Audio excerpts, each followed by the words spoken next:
What an interesting book. Snowball. Joining us now, Alice Schroeder, with her magnificent biography of Mr. Buffett and Berkshire Hathaway. Alice, thank you so much for being with us from Connecticut. Well, thank you, Tom. 10-year track record, Berkshire Hathaway, 4.9% per year. 20-year track record, 13.6% per year.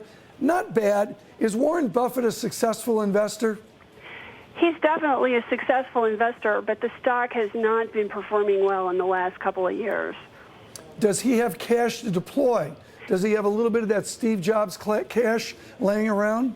He has cash laying around, and he was buying stock leading up into this crisis, so I assume he's probably buying now.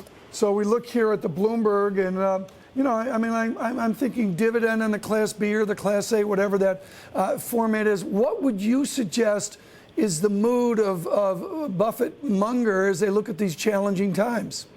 Well, you know, Warren came out and said that the U.S. government was really a quadruple A rating or should have one. I mean, he has a lot of cheery rhetoric in public, but he's fully aware of all of the risks that are going on. And the kinds of things that he buys, the kind of investments, are meant to be, you know, bulletproof and ironclad and this kind of things that could survive almost any meltdown. I think their mood is long-term optimistic, but they're not dumb. Our Betty Lou had a wonderful conversation recently with Mr. Buffett. And Alice, for you with your years at Ernst & Young and on the street, and for me, there's a lot of gee shucks, gee golly, and all that. What is Mr. Buffett like away from the television interviews? Well, it depends on whether you're talking about money or not. I'm shocked. That's a Bright exclusive right there. Alice Schroeder, Bright exclusive. It's all about money. Okay, continue. So, you know, he's very charming. He's very witty. Has a lot of funny stories. But when he's talking about money, he's just sharp. He's honed in. His eyes are totally focused. And if it's somebody who might cost him money, you know, he's angry and it's visible. And if it's an opportunity to make money, he looks like a bird of prey. I mean, he looks brilliant with a railroad acquisition of a number of years ago, all the railroads to the moon. What is there a skeleton in the closet here? Is there something we're waiting to see? In terms of his investing, you know, he's made some investments for emotional reasons over the years. He bought Solomon because he liked the people. He made a mistake, I think, when he bought General Re and bought it too high a price. Anything he's ever had to do with aviation has been a mistake.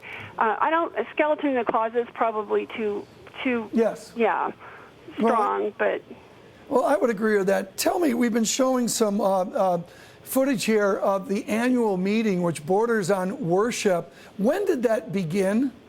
Well, he started having the first ones back in the 70s, but only, you know, 20 people would show up. 20 people would show up in the annual. Trust me, folks, I've read the Berkshire annual report cover to cover. You talk about dry as dust. I mean, they don't want to tell you anything. When did that change? That changed in 1977 when he started sort of taking this public role as the CEO who had a chance to buy companies.